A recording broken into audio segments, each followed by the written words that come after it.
আমার মা নাই, আমি বড় অসহায়। আমার মা আমার জন্য কত দোয়া করেছেন, আজকে আমি সব পাই, কিন্তু আমার মায়ের কণ্ঠ কানের মধ্যে পাই না। ও আল্লাহর বান্দারা, ওই মা পাইয়া বেয়াদবি করিও না। মায়ের থেকে দোয়া নাও, বাবার থেকে দোয়া নিও। এমন মা বাবার দোয়া ছাড়া তুমি পরীক্ষায় ভালো নাম্বার পাও নাই, মা বাবার দোয়া ছাড়া তুমি সম্মানের জায়গায় আসতে পারো নাই। ওই মা বাবার জন্য কলিজা ভরে দোয়া করো। বেঁচে থাকলে মাকে বলিও, মা কত অজান্তে বাজে কথা বলছি, তুমি কষ্ট পেয়েছো, আজকে মাফ করিয়া দাও। আমি গুনাহগার হইয়া কবরে যাব না, তুমি দোয়া করো আমি তওবা করতেছি। আর নামাজ ছাড়বো না, দাড়ি কাটবো না, বেপরদায় চলবো না, কারো সাথে খারাপ ব্যবহার করব না। নবীজির তরিকা মেনে মা বাবা তোমার দোয়া নিয়া ওলামায়ে কেরামের পরামর্শ নিয়ে চলবো, বিরোধিতা করব না। তওবা করার মতো যদি কারো অন্তর তৈরি হয়, তওবার খাঁটি নিয়ত যদি থাকে, দুটো হাত আমার আল্লাহকে দেখায়া দাও। আয় আল্লাহ, আমাদের হাতগুলো কবুল করে নেন। আয় আল্লাহ, আমরা গুনার থেকে তওবা করতেছি, আর গুনাহ করব না। আয় আল্লাহ, আর আপনার নাফরমানি করব না। ওলামায়ে কেরামের পরামর্শ নিয়ে মা বাবার দোয়া নিয়ে চলবো। আমাদের তওবা কবুল করে নেন। নবীজির সুন্নাত অনুযায়ী চলার তৌফিক দান করেন। তওবার উপরে মজবুত হয়ে চলার তৌফিক দান করেন, আমিন। আলহামদুলিল্লাহি রাব্বিল আলামিন, والصلاة والسلام على سيد الأنبياء والمرسلين وعلى آله وأصحابه أجمعين. يا أرحم الراحمين، يا أرحم الراحمين، يا أرحم الراحمين. رب ارحمهما كما ربياني صغيرا. اللهم إنك عفو كريم تحب العفو فاعف عنا. اللهم إنا نسألك رضاك والجنة ونعوذ بك من سخطك والنار. اللهم إنا نسألك رضاك والجنة ونعوذ بك من سخطك والنار. ও দয়ার মালিক, গুনাহের বোঝা নিয়ে আপনার দরওয়াজায় হাত তুলেছি। কত উলামায়ে কেরাম, কত দাড়িওয়ালা মুরব্বী হাজী সাহেব, কত ব্যবসায়ী, কত চাকরিজীবী, কত যুবক, কত ছাত্র ভাই, কত মা বোনেরা আপনার দরওয়াজায় হাজির। আয় আল্লাহ, আপনি যেদিন দুনিয়ায় পাঠাইছিলেন কত আনন্দিত ছিল আমার মা বাবা। আজকে গুনার কারণে আমার জীবনটা বড় নাপাক হয়ে গেছে। আয় আল্লাহ, গুনার কারণে চোখে পানি নেই, দিলটা গুনার কারণে পাথর। আয় আল্লাহ, আমার ডানে বামে কত আপনার গোলামরা কান্না করে চোখে পানি। আমার কপাল বড় খারাপ, আমার চোখে পানি নেই। গুনার কারণে আমার হাত না পাক, আমার জিহ্বা না পাক, আমার চোখ না পাক, আমার অন্তর না পাক। আয় আল্লাহ, তওবার নিয়ত করেছি, আর হাতের দ্বারা গুনাহ করব না। আয় আল্লাহ, চোখের দ্বারা গুনাহ করব না, জবানের দ্বারা আর গুনাহ করব না রে আল্লাহ। অন্তর থেকে তওবা করতেছি।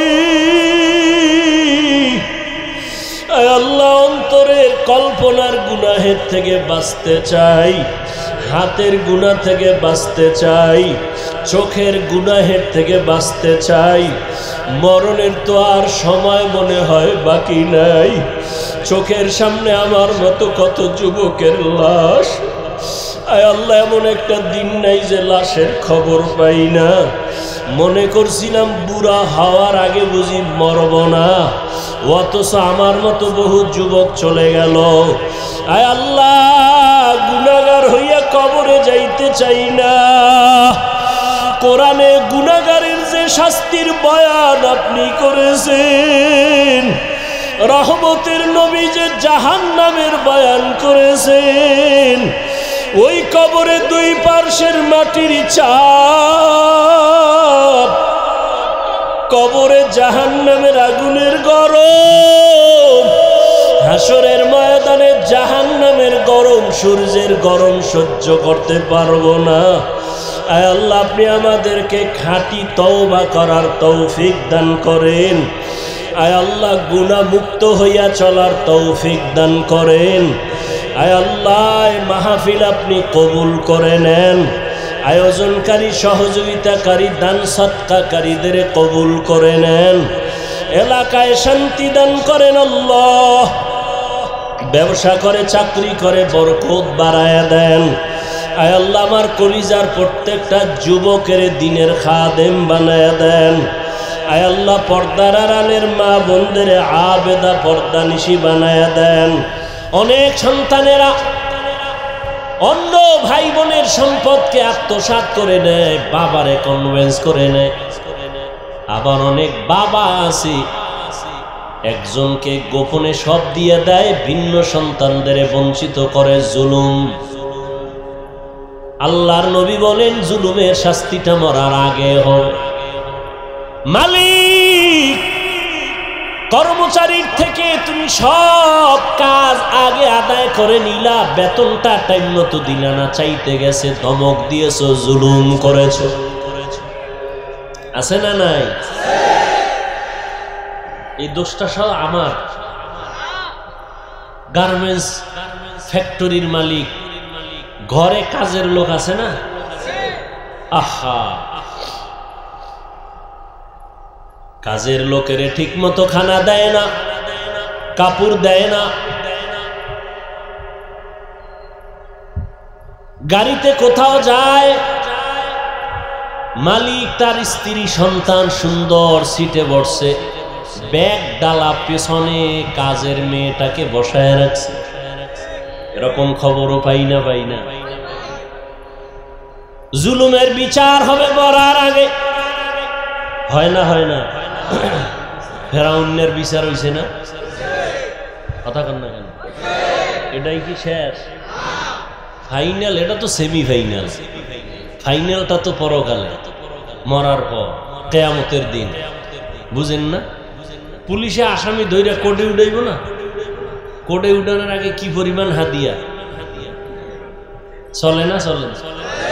এটা সেমিফাইনাল। ফাইনাল হবে আদালতের বিচারক যখন রায় দিবে ডানে বামে, তখন হবে ফাইনাল রিমান্ড। কেউ অন্যায় করে নাই, তাকে অন্যায়কারী বানানো জুলুম। আছে না নাই? কেউ দোষ করে নাই, তারে দোষ চাপায় দেওয়ার নাম জুলুমের বিচার মরার আগে না পড়ে? কোথায় যাবা? আল্লাহর ধরা বড় কঠিন। আমি আমাকে বলি, আপনি আপনাকে বলেন, কিন্তু কেমন যেন মনে হয় বয়ানগুলো যেন অন্যদিকে বাতাসে নিয়ে যাইতেছে। নিজের হিসাবটা করেন। আমি আমার হিসাব করি, আমার দ্বারা আমার সন্তানের উপরে জুলুম হলো কিনা। আমি শিক্ষক, আমার দ্বারা ছাত্রের উপরে কোনো জুলুম হলো কিনা। আমি ইমাম খতিব, আমার দ্বারা মুসল্লিদের উপরে কোনো জুলুম হলো কিনা। আমি দোকানের মালিক, কর্মচারীর উপরে কোনো জুলুম হলো কিনা। আমি বাড়ির মালিক, 5 তলা বিল্ডিং আমার, ভাড়াটিয়াদের উপরে কোনো জুলুম হলো কিনা। খালি আওয়ামী লীগের দিকে খুঁজেন কেন? আপনার দোষ দেখবে কে? বিএমপির দিকে মাথা ঘুরান কেন? আপনারটা আগে দেখেন। আপনি মইরা গেলে জবাব আওয়ামী লীগ দিবে, আওয়ামী লীগের জবাব আওয়ামী লীগ দিবে, বিএমপিরটা বিএমপি দিবে। আপনার আমারটা আপনার আমার দিতে হবে। রাজনীতি করে না যারা, এরকম নাই? এরা জেলখানায় কেন? খালি আওয়ামী লীগ বিএমপি ধরবেন। যারা রাজনীতি করে না প্রচলিত, এরা বিপদে নাই কেন? এরা এদের হাইসিয়তে, এদের লাইনে অপরাধ করেছে। জুলুমের শাস্তি মরার আগে হবে, এটাই ফাইনাল কথা, রাসূলের হাদিস। তো বলতেছিলাম ছাত্র জনতার আন্দোলন দুইটা শিক্ষা আমাদের দেয়, জুলুমের পরিণাম ফল ভালো না, কখনোই ভালো না। দ্বিতীয় সবক, এই আন্দোলন থেকে ঐক্যবদ্ধ আওয়াজ ছাড়া সফলতা সম্ভব না। আওয়ামী লীগ বিএনপি বুঝি না, আজকে সব আলেম ওলামা এক হয়ে যাক, বাংলাদেশ নতুন সাজে সাজবে।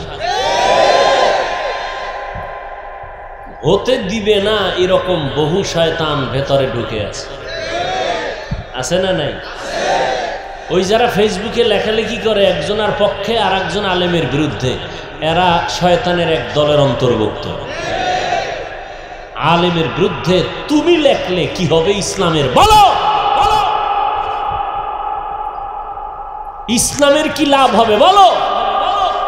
বরং তুমি আলেমদের মাঝে ফাটল তৈরি করার জন্য দায়ী। আর জানো উলামায়ে কেরামের একতাবদ্ধ শক্তি কত পাওয়ার। সবাই দিল থেকে আলেমকে মহব্বত করে, যখনই একতাবদ্ধতার মঞ্চের দিকে তাকায় তখন দূরে সরে যায়, না আপনারা এক নাই, আমরা কেমনে থাকি।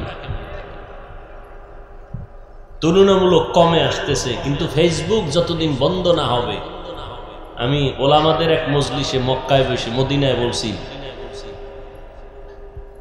আলেমদের বিরুদ্ধে বয়ান করা আর ফেসবুকে লেখা যতদিন বন্ধ না হবে, মিটিং হবে, নাস্তা হবে, কিন্তু ঐক্য থাকবে না। কেউ কাউরে আসমানে উড়াইব, কেউ কাউকে জমিনের নিচে নিবে ফেসবুকে লেখার দ্বারা। এর দ্বারা দূরত্ব তৈরি হবে। কোনোদিন মঞ্চে একসাথে বসবো ঠিক, একতাবদ্ধতার মেয়াদ থাকবে না। দোয়া করি, আপনারাও দোয়া করেন, উলামায়ে কেরাম সব এক হয়ে যায়, আল্লাহ তৌফিক দান করেন। সেক্ষেত্রে আপনারা দোয়া তো করবেনই, দোয়া করতে সমস্যা হলে অন্তত বরদোয়া করবেন না।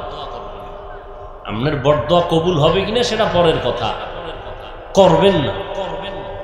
উপকার পারলে করেন, না হলে চুপ থাকেন, বিরোধিতা করিয়েন না, ফায়দা নাই, লাভ নাই, ইসলামের কোনো উপকার নেই।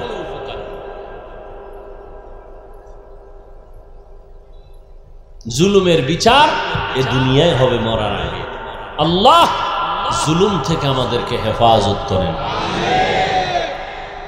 জুলুম শেষ হয়ে গেছে, আওয়ামী লীগ গেছি গা, এরপর বাড়ি ঘরে আগুন লাগাইছে কারা, মানুষ মারে কারা, দোকান বাড়ি ঘরে ডাকাতি হয় কারা করে, জিনেরা, ভারতের ফেরেশতারা। হ্যাঁ, জুলুম চলে না, চলে না। জুলুমের বিচার মরার আগে না পড়ে, ভালো করে লিখে রাখবেন আর দোয়া করবেন, আল্লাহ জুলুম থেকে এ দেশ এবং জাতিকে হেফাজত করেন। আমরা জুলুম চাই না, জালেমকে চাই না, আমরা আখিরি নবীর মুহাব্বতের আদর্শের উম্মত চাই।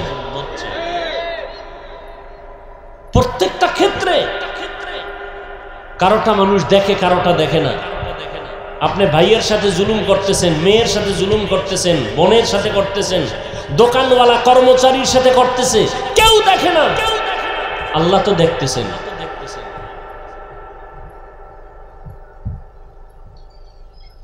আল্লাহ পাক যেভাবে ছাত্র জনতার আন্দোলনে পরিবর্তন হয়েছে, নতুন করে এই দেশে যেন কেউ জুলুম করার স্বপ্ন পর্যন্ত না দেখে, করবে তো দূরের কথা। ছাত্র অন্যায় করবে, শাসন করার আইন আছে ইসলামে। কি করার আইন আছে? এই কথা কিন্তু একটা শব্দের ব্যবধান, কিন্তু খুব খেয়াল করবেন। শাসন করার আইন আছে, শোষণ করার আইন নেই। শাসনের নাম ইনসাফ, শোষণের নাম জুলুম। ইসলামে ছাত্রকে শাসন করার আইন আছে, শোষণ করার।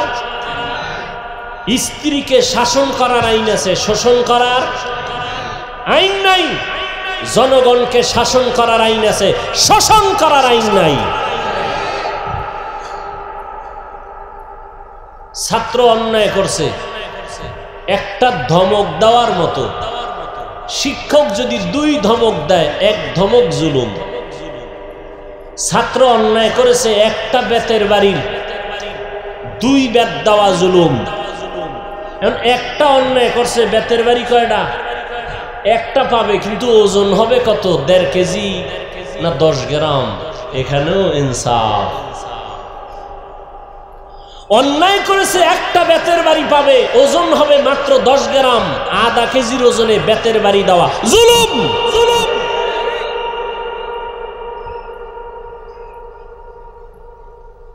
কয়না জমানা ফাইল দিয়ে গেছে, এখন আর ছাত্রকে শিক্ষক বেত দেওয়া লাগে না।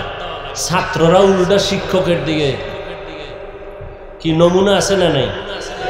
তবে এখানে অনেক ছাত্র দেখতেছি বিভিন্ন ঘরানার স্কুল কলেজ মাদ্রাসার। আজীবনের জন্য কথাটা আমি বলে থাকি, আজও বলছি, মনে রাখবেন, শিক্ষকের সাথে বেয়াদবি করে মরার আগে বিচার হবে, লিখে রাখবেন। শিক্ষকদের সাথে যারা বেয়াদবি করবে তার শাস্তি হবে মরার আগে, মনে রাখবেন। সবার সাথে মেজাজ দেখানো যায়? সন্তান মা বাবার সাথে মেজাজ দেখাতে পারে? ছাত্র শিক্ষকের সাথে মেজাজ দেখাতে পারে? যারা দেখিয়েছে, চোখের সামনে দেখেছে, ওরা ধ্বংস হয়ে গেছে। ক্লাসে 1 নাম্বার, বেয়াদবি করছে, ধ্বংস। বহু দেখেছি। স্কুল কলেজ আর মাদ্রাসার লাইনে কম দেখি নাই। যদি কেউ প্রমাণ চান, হাতে ধরে দেখাতে পারবো। আল্লাহ ওই বেয়াদবির থেকে আমাদের হেফাজত করুন। পয়গম্বরের সাহাবী, প্রথম তিনি চাচাতো ভাই হযরতে আলী রাদিয়াল্লাহু তাআলা আনহু, নবীর কি দ্বিতীয় সিঁড়িতে গিয়া সাহাবী, তৃতীয় ধাপে গিয়া হযরত আলী নবী। বলেন না কেন? জামাতা। ওই হযরত আলী আল্লাহর শুকর আদায় করেন। নবীজি আলীকে পাইয়া, যে আলী 7 বছর বয়স থেকে 12 বছরের মধ্যেই, কেউ বলেন 10 বছর, কেউ বলেন 11 বছর, কেউ বলেন 8 বছর, কেউ বলেন 7 বছর, এই বয়সে নবীর হাতে হাত লাগায় কালেমাওয়ালা মুসলমান হয়ে গেছে। সুবহানাল্লাহ। হযরত আলী এতটাই আদবওয়ালা সাহাবী, রহমতের নবী বলেন, আনা দারুল হিকমাহ ওয়া আলীউন বাবুহা। আমি মুহাম্মদ হিকমত ও ইলমের ঘর, আর ওই ইলমের ঘরের দরওয়াজা আমার আলী।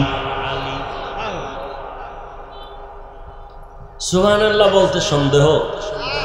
ইলমেরা ইজাজ করদান বেহিসাব, খলকেরা দাদান জওয়াবে বাসওয়াব। হযরত আলী আল্লাহর শুকর আদায় করেন। যেই নবী আলীকে বলেন, আমি আমার আলী ইলমের ঘরের দরজা। কতটা দাম হযরত আলী! ভাইরা আমার, হযরত আলী রাদিয়াল্লাহু তাআলা আনহু হিজরতের রাতে নবী বিছানায় শোয়া, তারপরে নবী বিদায় হয়ে গেলেন মক্কার জমিন। কেমন মুহাব্বতের নবীর সাহাবী, যে আলীর জবানে এত প্রশংসা। আল্লাহর কাছে শুকর আদায় করে বলেন, আল্লাহ, সম্মানের চেয়ারে বসার জন্য 2 পুঁজির একটা লাগে, না হয় সম্মানের চেয়ার পায় না। চেয়ার পায় কিন্তু কোনটা পায় না? একজনে জোর করে চেয়ার দখল করছে, এটা কি সম্মানের নেই? কি অনেকে জুলুম করেও চেয়ারে বয়, কথা ঠিক না? আর একটা হলো সম্মানের। একজনে জোর করে বইছে ধাক্কা দিয়ে, আমি বসবো, আমার চেয়ার। আর একজনে আমি বসবো না, বসাবো, এর মাথায় করে এনে বসাই দিছে। কথা ঠিক নেই? কেউ স্বপ্নে দেখছিলেন নি? যারে বয়সে হেও স্বপ্ন দেখেন যে আমারে বাংলাদেশের চেয়ারে বসাই। কথা ঠিক না? ওয়াজ বুঝেননি? কি বুঝেন?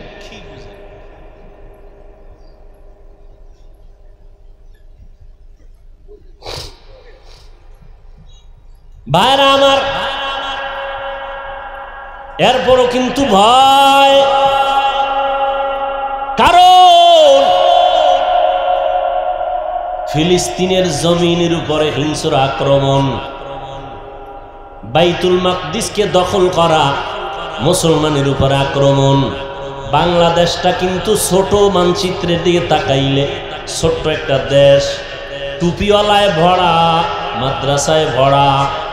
ভারতের জমিনে হাজার হাজার হাজার মাদ্রাসা, লক্ষ লক্ষ আলিম। 800 বছর পর্যন্ত স্পেন জমিন শাসন করেছে মুসলমান। কয়শো বছর? মুখস্থ করো। একটা জাতিকে ধ্বংস করার জন্য তার ইতিহাস ভুলায় দেওয়া যথেষ্ট। মনে রাখো, 800 বছর পর্যন্ত স্পেন জমিন শাসন করেছে মুসলমানেরা। কোরআন শরীফের উল্লেখযোগ্য তাফসীর হলো কুরতুবী। ওই স্পেন জমিনে বসে লেখা 30 খণ্ডের তাফসীর, তাফসীরে কুরতুবী। ওই 800 বছরের শাসনের মুসলমান দেশ স্পেনের মধ্যে গিয়ে দেখো আজান বন্ধ। বেশি লাফাইও না রে যুবক, সাবধান। ভারতের চোখ যদিও একটু পর্দা লাগাইছে, আমেরিকার চোখ কিন্তু এখানে বড় করে রাখা আছে। ঠিক বলতে কি কষ্ট লাগে না? একটু ভাবতে হবে নাকি? একটু ভাবতে হবে। আমেরিকার ডব্লিউ বুশ বলেছিল, আমি সারা দুনিয়ার নারীদের, যুবতীরে দেখতে চাই বেপর্দা, আর যুবকদের দেখতে চাই দাড়িবিহীন। ভাইরা আমার, আসামের মুসলমান, কাশ্মীরের মুসলমান, বসনিয়া চেচনিয়ার মুসলমান, ওদিকে বার্মার মুসলমান, চতুর্দিকে মুসলমানের উপর আক্রমণ চলতেছে। আমগো উপরে পড়বে না বলা যায় না, তবে ইনশাআল্লাহ চোখের পানি থাকবে, নামাজ থাকবে, সততা থাকবে, জুলুম থাকবে না। আল্লাহ পাক ফেরেশতা পাঠাইয়া আমাদের হেফাজত করবেন।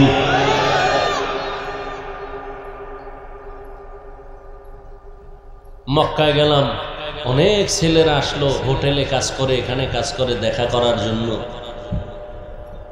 আর শেষ সময় বলল, হুজুর জানেন না, এমনি তো রাষ্ট্রীয়ভাবে কাগজপত্রের কষ্টে আছে বিভিন্নভাবে। এরপর একটা দুঃখের কথা বলল। আমি বললাম, তোমরা এখানে এত সুন্দর জায়গা, আমরা টাকা খরচ করে আসতে পারি না, কত চোখের পানি, কত দোয়া। এরপরে আল্লাহ একটু নিয়ে আসেন। তোমরা তো এখানে থাকো, জামাতে 5 বেলার নামাজ হেরেমে পড়ো, যাও।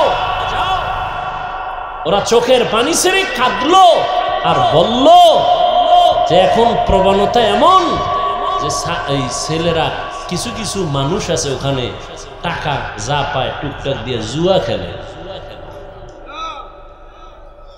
নিঃস্ব হয়ে গেছে অনেকে জুয়া খেলে। তো চিন্তা করলাম, আবু জাহিল এখনো মরে নাই।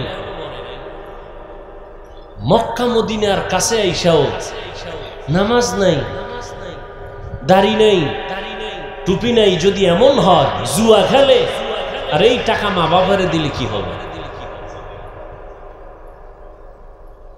আমি তো দোয়া করি, আল্লাহ আমার প্রবাসে যারা আছে, শুধু সৌদি আরব নয়, সারা পৃথিবীর আনাচে কানাচে আমার প্রবাসে যারা জীবন যাপন করেন, আল্লাহ তাদের কামাই রুজিতে, হায়াতে, ইজ্জতে বরকত দান করেন, সমস্ত মুসিবত থেকে হেফাজত করেন। জানি না আরবের ভেতরে কারা এই অভিযোগে অভিযুক্ত, হালাল টাকা কামাই করে রসুলের দেশে বসে যারা জুয়া খেলে। জানি না কারা, আল্লাহ জানেন, তাদেরকে হেদায়াত দান করুন।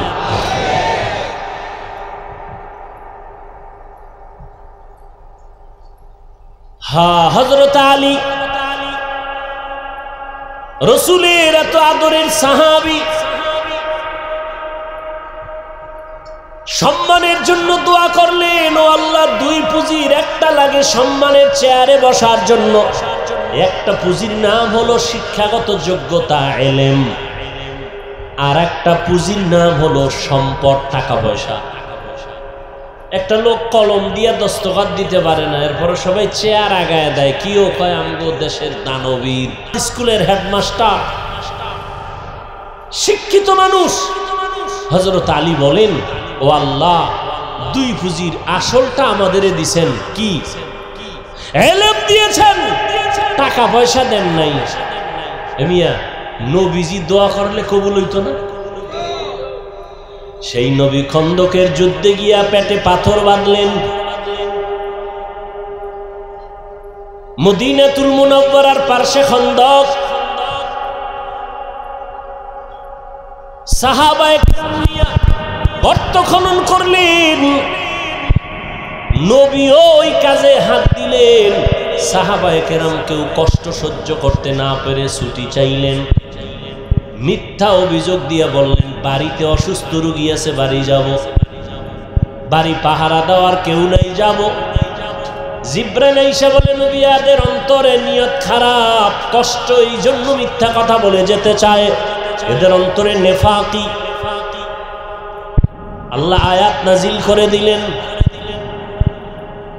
সাহাবায়ে কেরামদের কেউ পেটে পাথর বেঁধে নবীর সামনে আসছেন, ইয়া রাসূলুল্লাহ, না খেয়ে কষ্ট করে পেটে পাথর বাঁধছি, একটা ক্ষুধা সহ্য করতে পারি না। মনে মনে ভাবছে নবী মনে হয় আরামে আছে।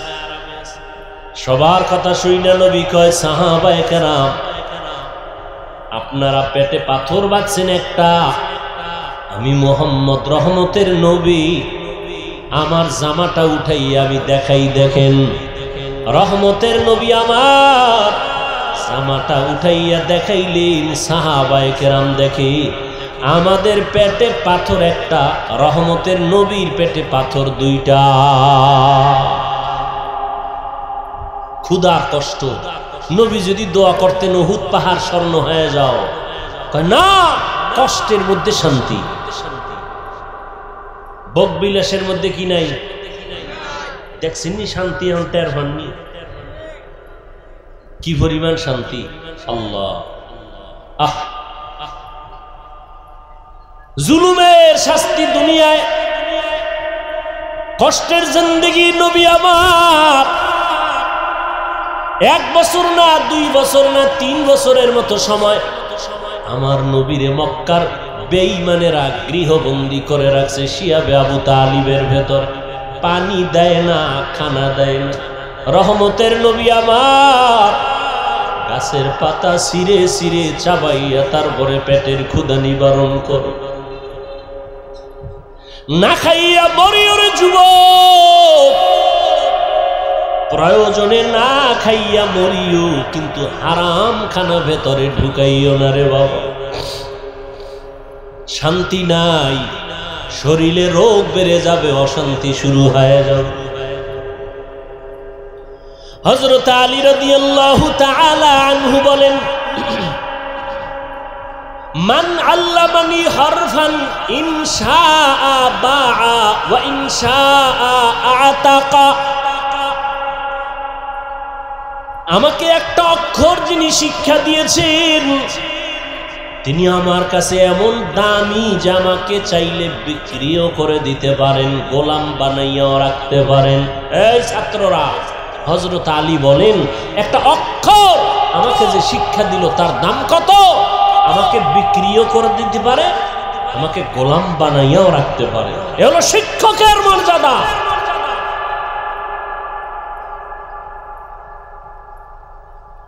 কিন্তু আমরা অনেক সময় দেখতে পাই কিছু বেয়াদবি আচরণ, আর এর পরিণাম ফলে দুনিয়াতেই সে ধ্বংস হয়ে যায়। ও ছাত্র ভাইরা, আল্লাহর মোহাব্বত নিয়ে বলছি, কারো পারলে উপকার করবেন, না হয় চুপ থাকবেন, বেয়াদবি যেন না হয়, ক্ষতি যেন না হয়। নবীজি বলেন মান তাওয়াযা লিল্লাহ রাফাআহুল্লাহ, যে ব্যক্তি আল্লাহর জন্য নিজের ছোট বানায় দেয় আল্লাহ তার মর্যাদা বাড়ায় দেয়। রাহমাতুল লিল আলামিন এমন আদর্শ নিয়ে দুনিয়াতে আসলেন যেই মক্কার মানুষ ছিল পৃথিবীর নিকৃষ্ট লম্পট চরিত্রহীন খারাপ। ওই জায়গায় আবার নবীকে আল্লাহ পাঠাইলেন। মক্কা নগরীর মানুষের মতো খারাপ মানুষ জমিনে আর ছিল না। ওই জায়গায় শ্রেষ্ঠ আদর্শের নবীর আল্লাহ পাঠায় দিলেন। 13 বছরের মেহনতে মক্কার মানুষগুলো জান্নাতি মানুষ হয়ে গেছে।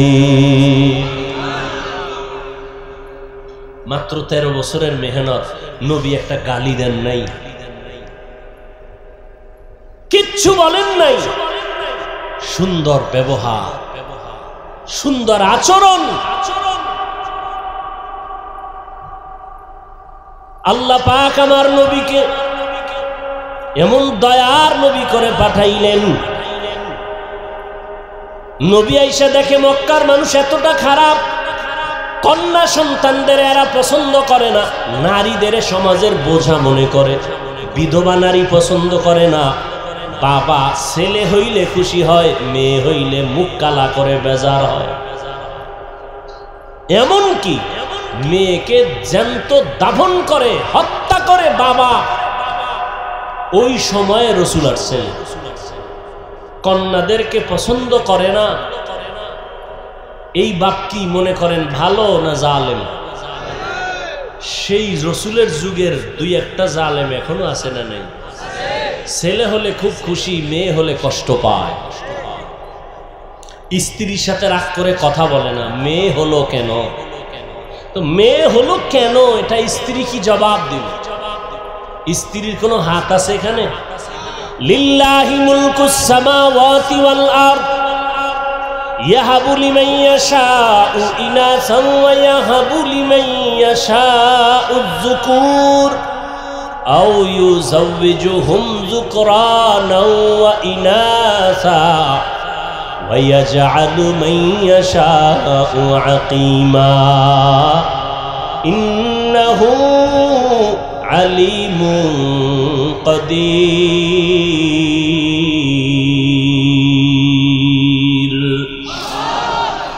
আসমান জমিনের মালিকানা কার?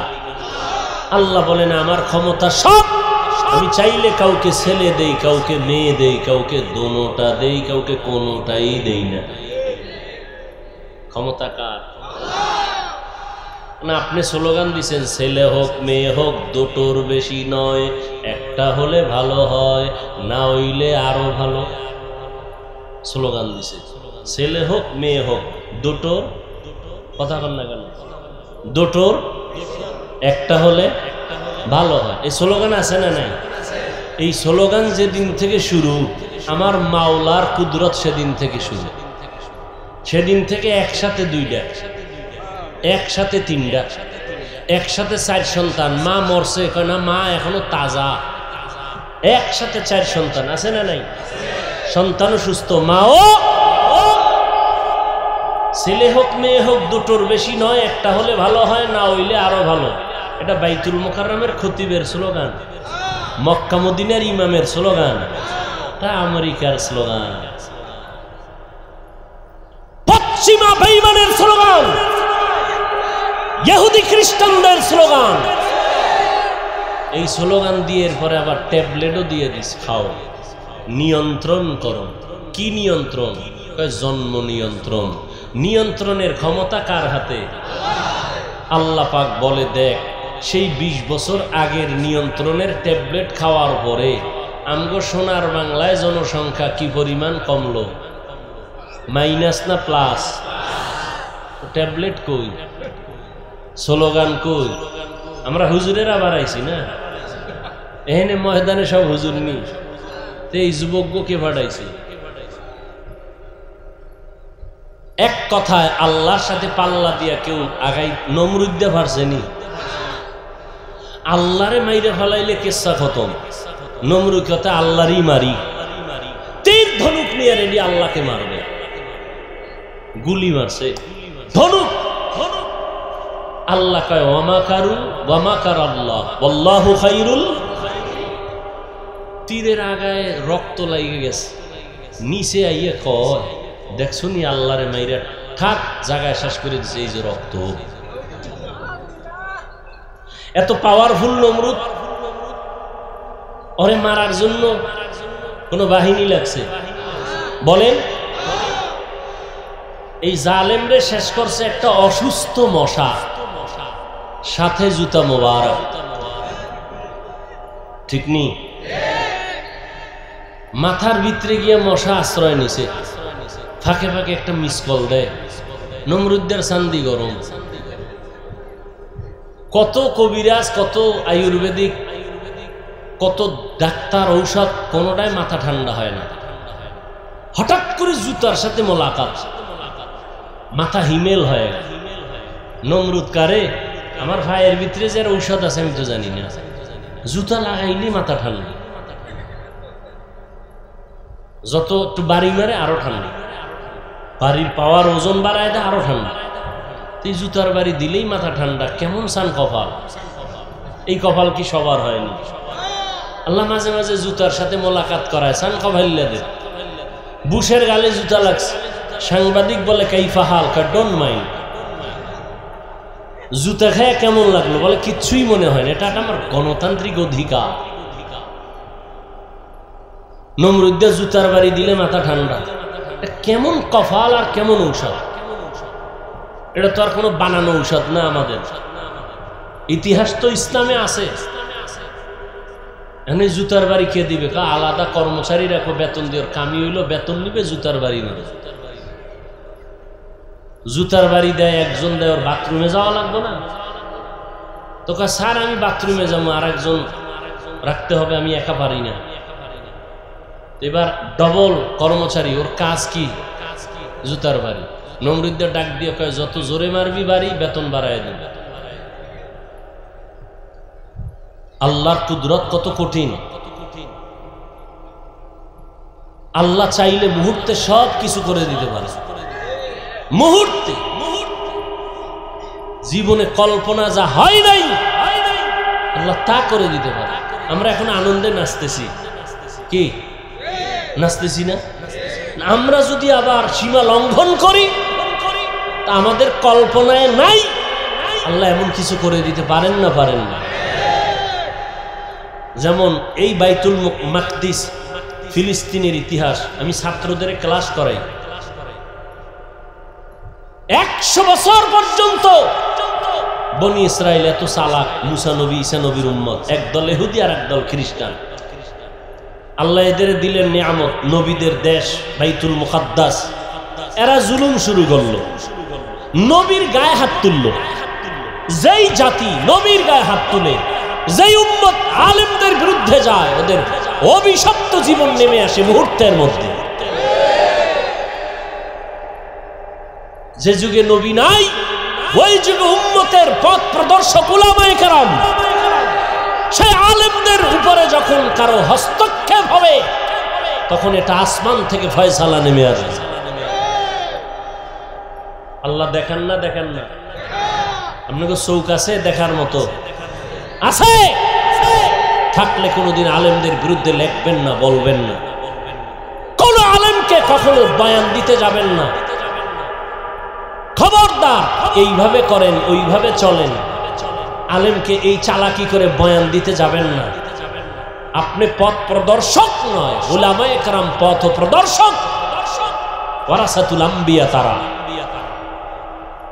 নিয়ামত পাইয়া এত খুশি, এরা জুলুম করা শুরু করছে। এইবার আল্লাহ আর এক জালেমেরে ওদের মাথায় চাপায় দিছে। এবার মজা বুঝ। এজন্য আমি বলবো,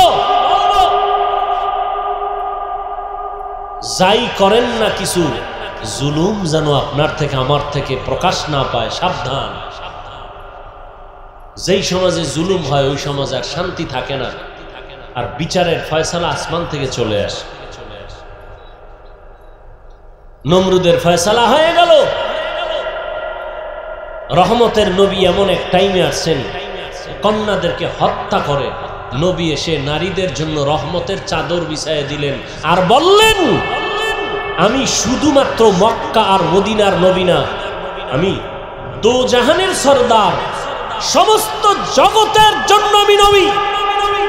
আমার একটা ছেলে নাই, আমি 4 কন্যার বাবা। কয় কন্যার বাবা? নবীর ছেলে আছে, ছোটবেলা আল্লাহ দিছিলেন, নিয়ে গেছেন। এবার চিন্তা করেন, আপনার ছেলে একটা আছে, আপনি তো মনে করেন আপনার শক্তি বেড়ে গেছে। নবীর একটা ছেলেও নাই, নাই তো নাই, এর মধ্যে আবার কাটা গায়ে লবণ দিচ্ছে। মক্কার কিছু কাফেরেরা কয় মুহাম্মদের বংশ শেষ, ও মরে যাবে, বংশ শেষ হয়ে যাবে, ওর বংশ রক্ষার কোনো ছেলে নাই। নবীর দুঃখ লাগছে।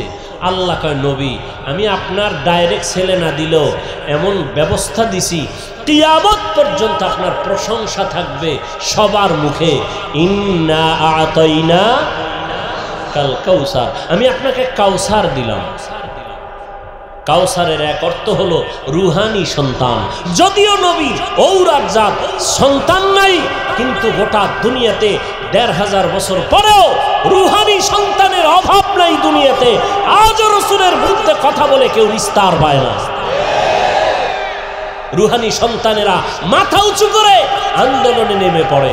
রসুলের দুশমনরা কেউ মাথা উঁচু করে দাঁড়াতে পারে না, কোরআনের বিরুদ্ধে কথা বলে দাঁড়াতে পারে না, ইসলামের বিরুদ্ধে কথা বলে দাঁড়াতে পারে না, কিয়ামত পর্যন্ত পারবে না ইনশাআল্লাহ। এমন রহমতের নবী বলেন, আমি 4 কন্যার বাবা। আর কন্যার বাবাদেরকে বলে দিলেন, এই কন্যার বাবারা, একটা কন্যা পেয়েছো তো একটা জান্নাতের মালিক হয়ে গেছো। সুবহানাল্লাহ। না, 2টা কন্যা পেয়েছো, 2টা জান্নাতের মালিক হয়ে গেছো। তার মানে যারা কন্যা পাইছো, তোমার ঘর রহমতে ভরপুর হয়ে গেছে। তাসলিমা কয়, নারীদের উপরে আল্লাহ জুলুম করছে, আল্লাহ বড় জালেম। দেখেন কি পরিমাণ অপরাধের কারণে দেশেও আর থাকার কোনো সুযোগ। ভাইরা আমার, আল্লাহ পাক নবীর মাধ্যমে মক্কা নগরীটাকে এত সুন্দরভাবে সাজায় দিলেন। ওই আদর্শ আজকে যারা পালন করে ১৫০০ বছর পরে, আজও তারা শান্তিতে আছে, সম্মানে আছে। নবী বলেন, আমি 4 কন্যার বাবা। ও কন্যার বাবারা, একটা কন্যা যদি পাও, একটা জান্নাতের মালিক হয়ে যাবে। কন্যাদের অধিকার আল্লাহ বাড়ায় দিলেন নবীর মাধ্যমে। রহমতের নবীর 25 বছর বয়স। রহমতের নবী হিসাবে কত পাওয়ার। আবার আল্লাহ তাকে আলাদা স্পেশাল পাওয়ার দিলেন, নবীকে আলাদা। 25 বছরের কালে নবীর কত পাওয়ার যৌবনের। এই যুবকেরা, নাস্তিকদের জানায় দাও, 25 বছরের যুবক আমার নবী, তার শক্তি কত, যৌবনের পাওয়ার কত। যুবকেরা টের পাওনি? কি টের পাবো? মোবাইলে সব শেষ, সবগুলো হারবালের রুগী হয়ে গেছে, সবগুলো। 25 বছরের যুবক, ফুটন্ত গোলাপের মতো চেহারা, আর চেহারা সব কার্টুন হয়ে গেছে, কার্টুন। সারাদিন কার্টুন দেখতে দেখতে আর মোবাইলে সারা রাত সজাগ থেকে উল্টা পাল্টা রাস্তায় ঘুরতে ঘুরতে শরীর শেষ, যৌবন শেষ, জীবন শেষ, চেহারার মধ্যে কোনো নূর নাই। কে বলবে এই কথা? কে বলবে এই কথা? আর ওদিকে ওপেন চ্যালেঞ্জ দিয়ে রাখছে বাসের সাইনবোর্ডে লাগায়। উনি এমন বেহায়া, নির্লজ্জ। মানুষের লজ্জা শরম থাকবে না। রসুল বলেন, লা ঈমানা লিমান লা হায়া আলা, যাদের লজ্জা নেই ওদের ঈমান নাই। যুবকরা এগুলো করতেছে, ওদিকে হারবালওয়ালারা সাইনবোর্ড পোস্টার, মেয়েরা ঘুরে ঘুরে ঘুরে ঘুরে হ্যান্ডবিল বিলি করতেছে, লিফলেট বিলি করতেছে, ওপেন চ্যালেঞ্জ, এই সমস্ত বাজে কথা বলে। লজ্জা শরম কই গেল? মোবাইল তো আমরাও চালাই, আর এটা এমন একটা যন্ত্র, এটা ছাড়া চলার উপায় নেই। কিন্তু ভালো দিকটাকে আমরা গ্রহণ করি, খারাপ থেকে দূরে থাকি। এমনিই তো একটা টাচ মোবাইলের দিকে তাকায় থাকলে চেহারার কি ক্ষতি হয়, শরীরের কি ক্ষতি হয়। গুগলে ঢুকো, জীবন বর্তা আকামি করলা, আজকে একটু কিছু তথ্য নাও, তুমি তো ওখান থেকে শিক্ষার বহু কিছু আছে। তুমি যদি চাও মোবাইল থেকে অনেক কিছু শিখতে পারো। বড় বড় বিধর্মীরা মুসলমান হয় কেন? ওরা গবেষণা করতে করতে দেখে আল্লাহর খোঁজ পেয়ে যায়, যেন একজন সৃষ্টিকর্তা আছেই। না হয় এই যে কান্না করি, চোখ থেকে কি পরিমাণ পানি বের হয়, এই পানি কোথায়? হ্যাঁ, এগুলো চিন্তা করার বিষয়। দাড়ি ছিল না, হঠাৎ দাড়ি উঠতেছে, বাড়তেছে, চামড়া কাটো তো ভিতরে এগুলি কি পেঁচানো আছে কিনা, ওটা লাইন মতো বাড়তেছে, কেটে দেখবা কিচ্ছু নাই, অথচ বাড়তেছে। মহিলারটা তো বাড়ে না। তুমি গাভীর থেকে দুধ নাও 20 কেজি, কালকে সকালবেলা গাভীর ওলানটা কেটে দাও, দেখো তো কয় কেজি বের হয়। আর কেজির মেয়া গুল্লি মারেন, এক ফোঁটা আসবে নি। চিন্তা করেন তো। অথচ 20 কেজি দুধ 5 মিনিটে আপনার পাত্র ভরে যায়। আপনি ওলানটা কেটে দেন, এক ফোঁটা দুধ আসবে না। খায় ঘাস, বের হয় সাদা পিওর দুধ। রসুল বলেন দুধ পান করো গাভীর, বরকত। কিতাবে দেখছি দুধ পানের মধ্যে 10টা রোগের ঔষধ আছে। এতটা দামি গাভীর দুধ, অথচ ওলান কেটে ফেলবেন, দুধ নাই। আল্লাহর কুদরত। এজন্য আল্লাহ কোরআনে বলেন ওয়াফি আনফুসিকুম আফালা তুবসিরুন। তুমি নিজের মধ্যে তাকাইয়া কি তুমি দেখো না আমি আল্লাহর কুদরত কেমন? মাইকে কথা বলতেছি, বিদ্যুতের চার্জ, ব্যাটারির চার্জ চলে যায়। আর জিব্বা নামের মেশিন দিয়া যে কত কোটি কথা সাপ্লাই দিলাম এই বয়সে, একদিনও তেল লাগলো না, পেট্রোল অকটেন কিছুই লাগলো না। ব্যথা করে, মাথা ব্যথা করে, কপাল ব্যথা করে, চোখ ব্যথা করে, ঠোঁট ব্যথা করে। জিব্বা নামের মেশিন কখনো ব্যথা করে না, করেনি? বড় কঠিন। প্রধানমন্ত্রী বক্তব্য দিবেন, টিম গঠন করে লিখে দাও কি বক্তব্য দিব জাতির সামনে, 5 মিনিটের বক্তব্য লিখে দাও। যদি ভুল ভাল বলে ফেলি তো মানুষ আমার উল্টা হয়ে যাবে। আর আমরা ঘন্টাকে ঘন্টা প্রতিদিন বয়ান করি, ফজরের পরে বয়ান, আসরের পরে বয়ান, মাগরিবের পরে বয়ান, এশার পরে বয়ান, 12 মাস অনবরত কথা। ডায়েরিতে লিখে আনি নাই, মুখস্থ করে আসি নাই। কি বয়ান আজকে এই এলাকায় করব তাও মুখস্থ করে আসি নাই। কিন্তু একের পর এক কথা বের হচ্ছে, বের হচ্ছে, বের হচ্ছে, টাইম মতো ঘুম নাই। এই সফর করে আসার পরে শুধু ঘুম আর ঘুম, শুইলেই ঘুম।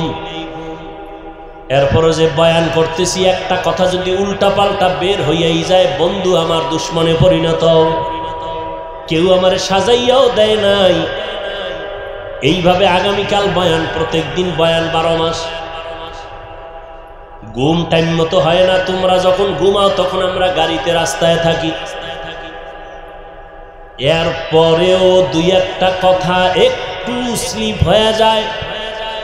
আর সেই সমস্ত 2-1টা কথা নিয়ে যদি কোনো উম্মত আমাদের বিরুদ্ধে লেখালেখি করে, ওর মতো আলেমের দুশ্মন কুলাঙ্গার জমিনে আর দ্বিতীয় কেউ হতে পারে না।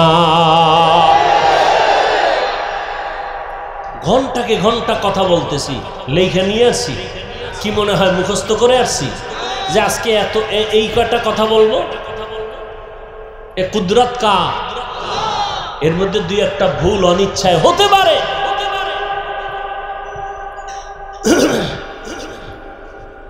তুমি এইসব বলো না। তুমি এত বড় বুদ্ধিজীবী, লাকুম দিনুকুম ওয়ালিয়া দিন, বুখারীর হাদিস কইয়া লাইছো। হ্যাঁ, ঈদের নামাজের জানাজা বানায় এলাইছে, আছে না নাই? হ্যাঁ, আল্লাহ আমাদের হেদায়েত দান করুন। কষ্ট হইতেছে, আর একটু সামনে আগাবো। ঘুমাবা নয় তো, ঘরে মোবাইলই চালাবো, আর কি হবে। হায় হায় হায়, ওয়ামা আরসালনাকা ইল্লা রাহমাতাল লিল আলামিন।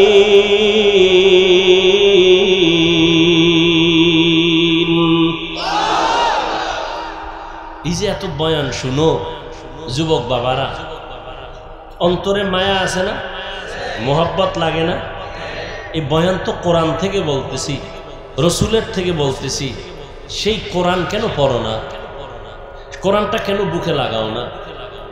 আরবের দেশে যাও, দোয়া করি আল্লাহ সবাইকে একবারও যদি হয় বাইতুল্লাহ রসুলের রওজায় যাওয়ার তৌফিক দান করেন। আমিনও কয় না, পুরাটা কও, আল্লাহুম্মা আমিন। মনে চাইনি? মদিনা যাইতে পারলাম না, মদিনা দেখতে পারলাম না, মদিনা যাইতে পারলাম না। আমি অসহায় তাই এত দূরে রই, শুধু সালাম জানাই, মদিনা যাইতে পারলাম না, মদিনা দেখতে পারলাম না।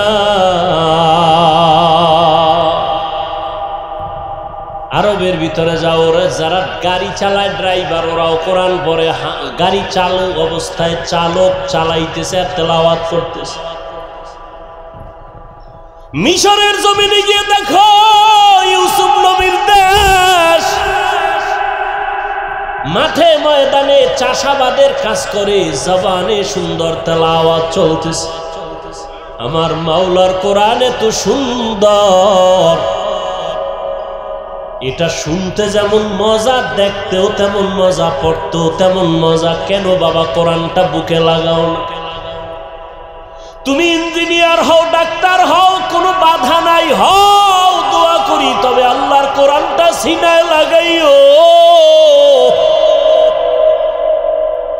আজকে কি তুমি দেখো নাই ভার্সিটির ভিসি নামাজের ইমামতি করে, তেলাওয়াত না শিখলে পারতনি? কথা কও। তুমি ডাক্তার হও, কিন্তু এমন সাহস তুমি রাখো তুমি মুসলমান, তুমি ডাক্তারির চেয়ারে বসিয়াও জানো ইমামতির যোগ্যতা তোমার থাকে। যেখানে যাবে তুমি নামাজ পড়াবে, মধুর তেলাওয়াত শোনাবে, তখন সবার দিল থেকে দোয়া আসবে যে ডাক্তার হইয়াও তেলাওয়াত এত সুন্দর, ইঞ্জিনিয়ার হলেও তার তেলাওয়াত এত সুন্দর। এ যদি ইমামতি করার যোগ্যতা রাখে, জাতি শিখবে আর জানবে যে মুসলমানকে পিছে ফেলার কোনো রাস্তা নাই। তুমি ডাক্তার হও, ইঞ্জিনিয়ার হও, আল্লাহর কোরআন পড়ো, জুমার খুতবা দেওয়ার মতো যোগ্যতা তোমার ভেতরে অর্জন করো, নামাজের ইমামতি করার মতো যোগ্যতা অর্জন করো। ইমামতির যোগ্যতার সব থেকে বড় যোগ্যতা হলো বিশুদ্ধ কোরআনের তিলাওয়াত। আরবের ড্রাইভারেরা তেলাওয়াত করে, সাধারণ মানুষ কোরআন পড়ে। কোরআন শিখতে 20 দিন লাগে। কয়দিন? 20 দিন মানে 20 ঘন্টা। 20 দিনের 20 ঘন্টা লাগে। মাত্র দৈনিক 1 ঘন্টা টাইম দাও, 20 দিনে কোরআন শিখে ফেলবা ইনশাআল্লাহ। বহু সময় নষ্ট করছো এদিক সেদিক, কোরআন শিখতে 1 ঘন্টা টাইম দাও, ফজরের পরে না হয় এশার পরে, সুযোগ মতো দাও না, দেখবা আল্লাহর প্রতি মায়া, ইবাদতে মায়া বেড়ে যায়। রহমতুল লিল আলামিন। নারীদের ইজ্জত রক্ষা করার গিয়া বাবাদের বললেন নারীদের আর হত্যা করা যাবে না, কন্যা হত্যা করা যাবে না। নবীর আদর্শ বাস্তবায়ন করতে গিয়া দান দান শহীদ করেছেন। তারপরেও নবী কোনদিন জিদের বশবর্তী হয়ে রাগ করে কারো উপরে জুলুম করেন নাই। আর ওই নবীর আদর্শ পালন করে সাহাবায়ে কেরাম সারা দুনিয়াতে এত দৃষ্টান্ত স্থাপন করেছেন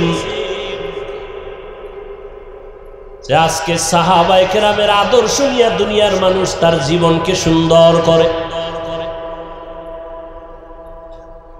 রাসূলের জন্য নিবেদিত প্রাণ সাহাবায়ে কেরাম, যেই নবী দান দান শহীদ করেছেন দ্বীন ও ইসলামের জন্য, ওই নবীর মোহাব্বতে উহুদের ময়দানে ওই রক্তমাখা দ্বীনের আলামত এখন উহুদ পাহাড়ের সাথে লেগে আছে। বহু বছর চেষ্টা করছি বাইতুল্লাহ থেকে মদিনায় গিয়া উহুদ পাহাড়ের ওই জায়গাটা একটু বসবো, দেখবো নবী যেখানে দান দান শহীদ করে বসছিলেন। সুযোগ পাই না, ওই দেশের সরকার আটকায় দিয়েছে। এই বছর একটু সুযোগ পেয়েছে। রহমতের নবীর দান দান শহীদ হয়ে গেল। কাফেরেরা এলান করলো মুহাম্মদ দুনিয়ায় নাই। কান্নার আওয়াজ চতুর্দিকে ছড়ায় পড়ল। বেলাল পয়গম্বরের সাহাবী আজান দিতেছেন। ওই বেলালের কানে আজানের মাঝখানে আওয়াজ আসছে মদিনার নবী জিন্দা নাই। আজান বাদ দিয়া মাঝখান থেকে দৌড়ায় আমার নবীকে দেখার জন্য। যেই নবী দুনিয়াতে নাই তার জন্য আজান দিলাম, সে না থাকলে আজান আর দিব না। ঠিকই নবীর ইন্তেকাল যখন হয়ে গেল, বেলাল বলে আর মদিনায় থাকতে পারি না, আজান আমি দিয়া সহ্য করতে পারি না। সিরিয়ার জমিনে বেলাল চলে গেল। বেলালের কণ্ঠের আজান যদি না হয় ফজরের অন্ধকার আলোকিত হয় না। যদিও 10 জন সাহাবাদের মধ্যে বেলালের নাম নাই, কিন্তু নবী কয় আমি জান্নাতে গিয়া বেলালের আওয়াজ পেয়েছি, হাঁটার আওয়াজ। হৃদয়টাকে এত পবিত্র পরিশুদ্ধ করেছে। ও যুবক, তুমি স্কুলে পড়ো, কলেজে পড়ো, তুমি ডাক্তারি পড়ো, ইঞ্জিনিয়ারিং পড়ো, হৃদয়টারে পরিষ্কার করো, নেফাকি দূর করো। আল্লাহর কোরআনের নূর সিনায় ঢুকাও। কোরআনওয়ালা উলামায়ে কেরামদের মোহাব্বত অন্তরে জায়গা করে নাও। বেয়াদবি আচরণ থেকে নিজেকে বাঁচাও। নবীজির মোহাব্বত অন্তরে ধারণ করো আর আল্লাহর কাছে দোয়া করো, হে মালিক, যেই নবীর এত গুণগান শুনি ওই নবীর রওজার পার্শ্বে দ্বারা একটু সালাম দেওয়ার তৌফিক আমারে দান করো। ওই নবীর রওজায় গেলে চোখের পানি ধরে রাখা যায় না। যেই নবী গোটা দুনিয়া পাগল করে ওখানে আছেন, ওই নবীর দান দান শহীদ হয়ে গেল। নবী এত কষ্ট করলেন দিনের জন্য। উহুদের পাহাড়ের পাদদেশে নবীকে নিয়ে যখন বসাইলেন হযরত আলী সহ ভিন্ন সাহাবায়ে কেরাম, ওখান থেকে ১৫০০ বছর হয়ে গেছে নবী নাই, এখনো মিশকের ঘ্রাণ পাওয়া যায়। ওই উহুদের ময়দানে ৭০ জন সাহাবা এদের কবর ওখানে পাহারা দেয়।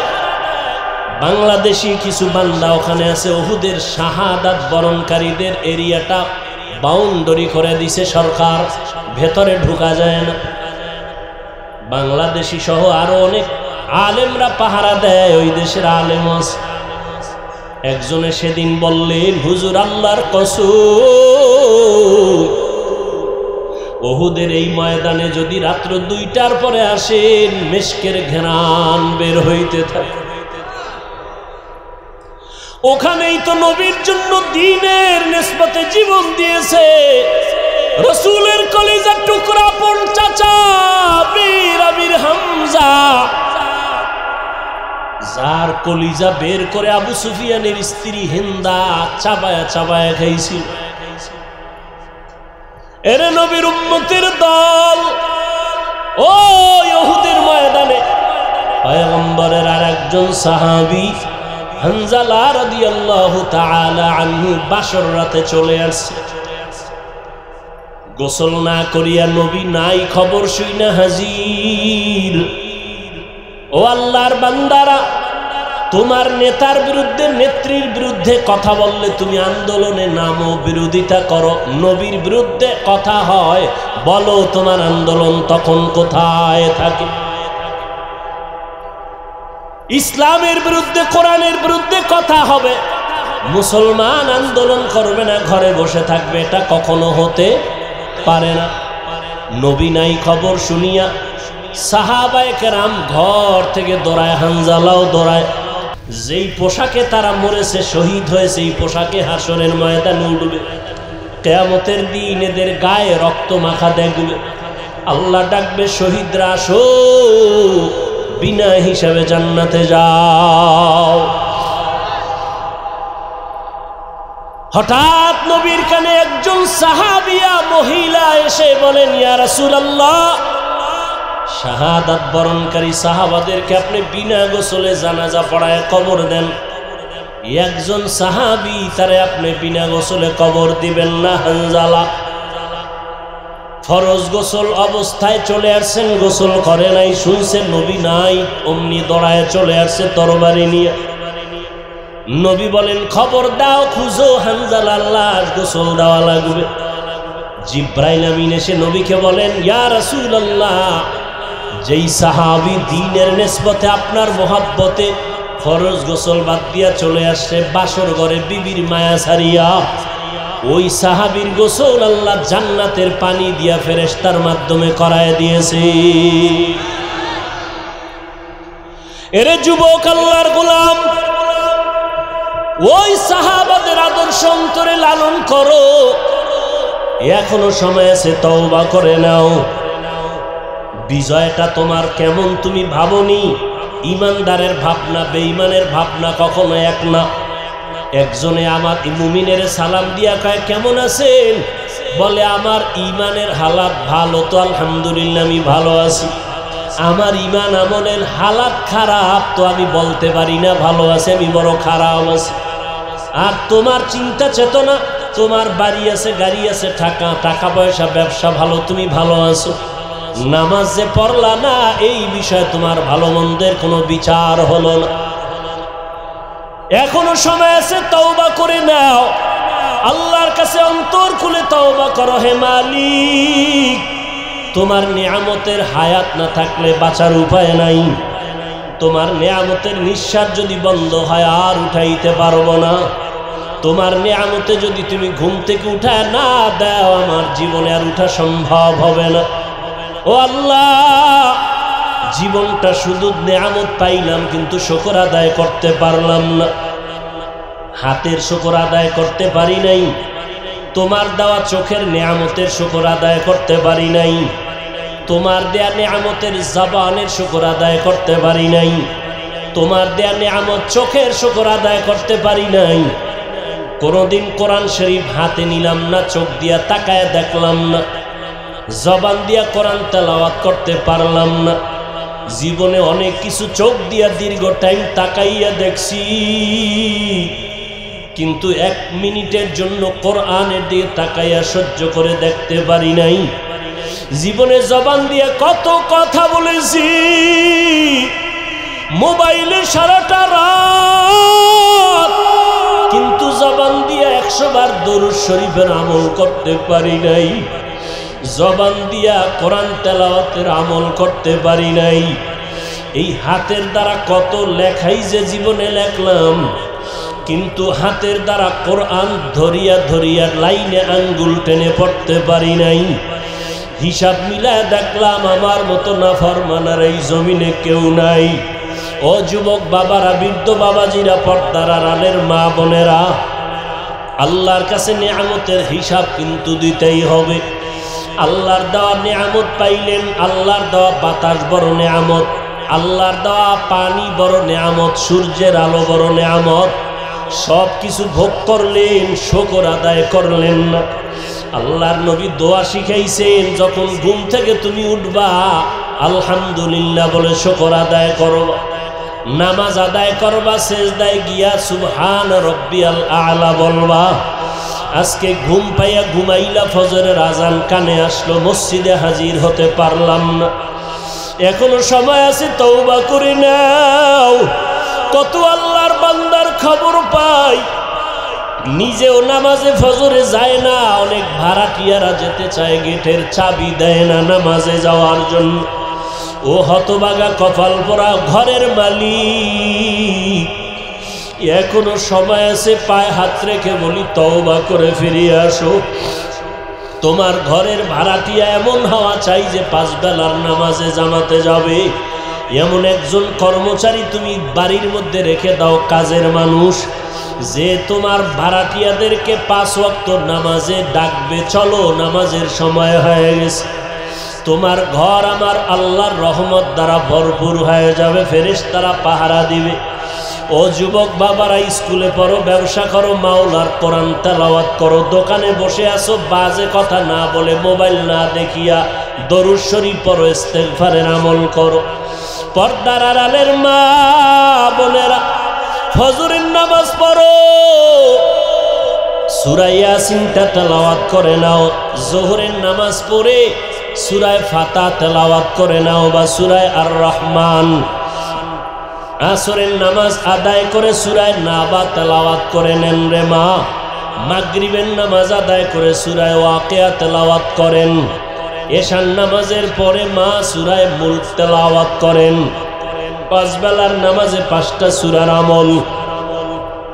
নবীজির মোহাব্বত নিয়া ওযু সহকারে নির্জনে বসিয়া কমপক্ষে 100 থেকে 300 বার দরুদের আমল করেন। ইনশাআল্লাহ আমি চ্যালেঞ্জ করে বলবো, আল্লাহ পাক যদি কবুল করেন, দরুদের আমলের বরকতে মুসিবত দূর হবে। মদিনার রওজা বাইতুল্লাহ যেতে পারবেন, অন্তত ঘুমের ঘরে আমার নবীর সাথে মোলাকাত হয়ে যাবে। এখনো সময় আছে, তওবা করে আমার আল্লাহকে মনে মনে ডাকেন। আমার আল্লাহ তো আপনার অন্তরের দিকে তাকায় আছে রে গুনাহগারেরা, কখন তুই একবার আল্লাহ বলিয়া ডাক দিবি, কখন তুই গুনার কথা স্মরণ করে 2 ফোঁটা চোখের পানি ছেড়ে কাঁদবি। ও যুবকেরা, অন্তরটা যদি একটু নরম করতে পারো, তোমার আমার মতো কত যুবকের জীবন চলে গেল। পানির নিচে যুবকের লাশ, গাড়ির নিচে যুবকের লাশ, এই আন্দোলনে কত যুবকের লাশ চলে গেল। ও আল্লাহর বান্দার, আগুনে পুড়িয়া কত লাশ চলে গেল, পানি বন্যায় কত মানুষ চলে গেল।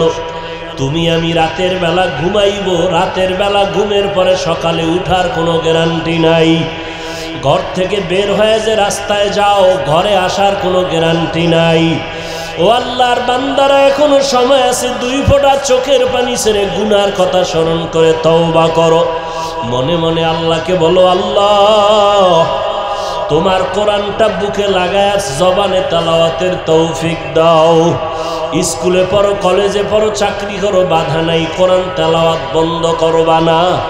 মনে মনে আল্লাহকে বলো, আল্লাহ আমি স্কুলে পড়ার কারণে কোরআন থেকে অনেক দূরে সরে গেছি, আজকে থেকে আমি চেষ্টা করব তোমার কোরআনটা শিখার জন্য, তেলাওয়াতের জন্য। ও আল্লাহ, আমি স্কুলে পড়িয়াও নামাজ আর ছাড়ব না। আয় আল্লাহ, জবানকে হেফাজত করব। তোমার মতো কত যুবক স্কুল কলেজে পড়িয়াও নামাজ ছাড়ে না, তেলাওয়াত করে, নামাজ পড়ায়, তুমি কেন পারবা না রে বাবা? তোমার মতো কত যুবক জেনারেল লাইনে থাকিয়াও ব্যবসা চাকরি করিয়া নামাজ ছাড়ে না, দাড়ি কাটে না, তুমি কেন পারবা না? আল্লাহর কাছে তওবা করো, চোখের পানি ছাড়ো। চোখে যদি পানি না আসে, নবী বলেন কান্নার বাহানা করো, তাতেও বড় সওয়াব। কারণ দুনিয়াতে ঘরে আগুন লাগলে পানি ছাড়া যেমন ঠান্ডা করা যায় না, গুনার কারণে যদি জাহান্নামের আগুন জ্বলিয়া উঠে চোখের পানি ছাড়া ঠান্ডা করা যাবে না। চোখের পানির বড় দাম।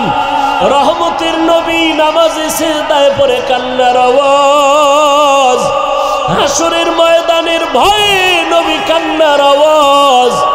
আম্মা জান আয়েশা বলেন, নবী আপনি কাঁদেন কেন? নবী বলেন, কিয়ামতের দিন সূর্যের গরম আমার উম্মতেরা কেমনে সহ্য করবে? আমার উম্মতেরা গুনার কারণে জাহান্নামের আগুনে কেমনে জ্বলবে? ও যুবক, আমার মাওলার কোরআন মিথ্যা মনে করিও না। ওই কোরআনে গুনাহগারের জন্য জাহান্নাম আল্লাহ স্পষ্ট বলেছেন। বাবা, তুমি কোরআনটাকে যদি সত্য মনে করো, গুনাহগারের জন্য জাহান্নামে কথাটাও বিশ্বাস করিও। তুমি যদি গুনাহগার হইয়া তওবা না করিয়া কবরে যাও, তোমার কবর জাহান্নামের টুকরা হয়ে যাবে। কিয়ামতের ময়দানে তোমার হাতে জাহান্নামের হ্যান্ডকাপ লেগে যাবে। ওই আগুনের ভয় অন্তরে জমা করিয়া 2 ফোঁটা চোখের পানি ছাড়ো। যদি কান্না না আসে বাহানা করো। আর তোমার ডানে বামে যদি কোনো কান্নাওয়ালা ভাই পাও, একটু দোয়া নাও। কান্নাওয়ালা যদি দোয়া করে তোমার কপাল খুলিয়া যাবে। আর দুনিয়াতে তোমার বড় দোয়ার ফ্যাক্টরি তোমার মা, তোমার বাবা। ওই মা বাবা যদি থাকে, বাবা যদি থাকে, দোয়া নাও। মা থাকলে দোয়া নিও। মা বাবার দোয়া ছাড়া তুমি কোনোদিন সফলতা অর্জন করতে পারবা না। ওই মায়ের কাছে গিয়া বলি, ওরে মা একটু দোয়া করিয়া দাও। রসুলের রওজার কিনারায় দোয়ায় দাঁড়াইলাম একটা যুবক, আমার দেশে বাড়ি, গলা জড়ায় কাঁদে আর কয়, হুজুর আমার মা নাই, আমি বড় অসহায়। আমার মা আমার জন্য কত দোয়া করেছেন, আজকে আমি সব পাই, কিন্তু আমার মায়ের কণ্ঠ কানের মধ্যে পাই না। ও আল্লাহর বান্দারা, ওই মা পাইয়া বেয়াদবি করিও না। মায়ের থেকে দোয়া নাও, বাবার থেকে দোয়া নিও। এমন মা বাবার দোয়া ছাড়া তুমি পরীক্ষায় ভালো নাম্বার পাও নাই। মা বাবার দোয়া ছাড়া তুমি সম্মানের জায়গায় আসতে পারো নাই। ওই মা বাবার জন্য কলিজা ভরে দোয়া করো। বেঁচে থাকলে মাকে বলিও, মা কত অজান্তে বাজে কথা বলছি, তুমি কষ্ট পেয়েছো, আজকে মাফ করিয়া দাও। আমি গুনাহগার হইয়া কবরে যাব না, তুমি দোয়া করো, আমি তওবা করতেছি। আর নামাজ ছাড়বো না, দাড়ি কাটবো না, বেপরদায় চলবো না, কারো সাথে খারাপ ব্যবহার করব না। নবীজির তরিকা মেনে মা বাবা তোমার দোয়া নিয়া, ওলামায়ে কেরামের পরামর্শ নিয়ে চলবো, বিরোধিতা করব না। তওবা করার মতো যদি কারো অন্তর তৈরি হয়, তওবার খাঁটি নিয়ত যদি থাকে, 2টো হাত আমার আল্লাহকে দেখায়া দাও। আয় আল্লাহ, আমাদের হাতগুলো কবুল করে নেন। আয় আল্লাহ, আমরা গুনার থেকে তওবা করতেছি, আর গুনাহ করব না। আয় আল্লাহ, আর আপনার নাফরমানি করব না। ওলামায়ে কেরামের পরামর্শ নিয়ে, মা বাবার দোয়া নিয়ে চলবো। আমাদের তওবা কবুল করে নেন। নবীজির সুন্নাত অনুযায়ী চলার তৌফিক দান করেন। তওবার উপরে মজবুত হয়ে চলার তৌফিক দান করেন। আমিন। আলহামদুলিল্লাহি রাব্বিল আলামিন। والصلاة والسلام على سيد الأنبياء والمرسلين وعلى آله وأصحابه أجمعين. يا أرحم الراحمين، يا أرحم الراحمين، يا أرحم الراحمين. رب ارحمهما كما ربياني صغيرا. اللهم إنك عفو كريم تحب العفو فاعف عنا. اللهم إنا نسألك رضاك والجنة ونعوذ بك من سخطك والنار. اللهم إنا نسألك رضاك والجنة ونعوذ بك من سخطك والنار. ও দয়ার মালিক, গুনাহের বোঝা নিয়ে আপনার দরওয়াজায় হাত তুলেছি। কত উলামায়ে কেরাম, কত দাড়িওয়ালা মুরব্বী হাজী সাহেব, কত ব্যবসায়ী, কত চাকরিজীবী, কত যুবক, কত ছাত্র ভাই, কত মা বোনেরা আপনার দরওয়াজায় হাজির। আয় আল্লাহ, আপনি যেদিন দুনিয়ায় পাঠাইছিলেন কত আনন্দিত ছিল আমার মা বাবা। আজকে গুনার কারণে আমার জীবনটা বড় নাপাক হয়ে গেছে। আয় আল্লাহ, গুনার কারণে চোখে পানি নেই, দিলটা গুনার কারণে পাথর। আয় আল্লাহ, আমার ডানে বামে কত আপনার গোলামরা কান্না করে চোখে পানি। আমার কপাল বড় খারাপ, আমার চোখে পানি নেই। গুনার কারণে আমার হাত না পাক, আমার জিহ্বা না পাক, আমার চোখ না পাক, আমার অন্তর না পাক। আয় আল্লাহ, তওবার নিয়ত করেছি আর হাতের দ্বারা গুনাহ করব না। আয় আল্লাহ, চোখের দ্বারা গুনাহ করব না, জবানের দ্বারা আর গুনাহ করব না রে আল্লাহ। অন্তর থেকে তওবা করতেছি। আয় আল্লাহ, অন্তরের কল্পনার গুনাহের থেকে বাঁচতে চাই, হাতের গুনাহ থেকে বাঁচতে চাই, চোখের গুনাহের থেকে বাঁচতে চাই। মরণের তো আর সময় মনে হয় বাকি নাই। চোখের সামনে আমার মতো কত যুবকের লাশ। আয় আল্লাহ, এমন একটা দিন নাই যে লাশের খবর পাই না। মনে করছিলাম বুড়া হওয়ার আগে বুঝি মরব না, অথচ আমার মতো বহু যুবক চলে গেল। আয় আল্লাহ, গুনাহগার হইয়া কবরে যাইতে চাই না।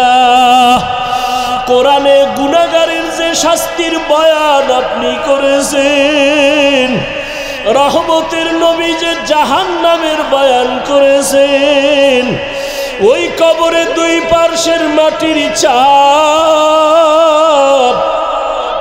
কবরে জাহান্নামের আগুনের গরম, হাসরের ময়দানে জাহান্নামের গরম, সূর্যের গরম সহ্য করতে পারবো না। আয় আল্লাহ, আপনি আমাদেরকে খাঁটি তওবা করার তৌফিক দান করেন। আয় আল্লাহ, গুনাহ মুক্ত হইয়া চলার তৌফিক দান করেন। আয় আল্লাহ, মাহফিল আপনি কবুল করে নেন। আয়োজনকারী, সহযোগিতাকারী, দান সদকাকারীদের কবুল করে নেন। এলাকায় শান্তি দান করেন আল্লাহ। ব্যবসা করে, চাকরি করে বরকত বাড়ায়া দেন। আয় আল্লাহ, আমার কলিজার প্রত্যেকটা যুবকের দিনের খাদেম বানায়া দেন। আয় আল্লাহ, পর্দার আড়ালের মা বোনদের আবেদা পর্দানিশী বানায়া দেন।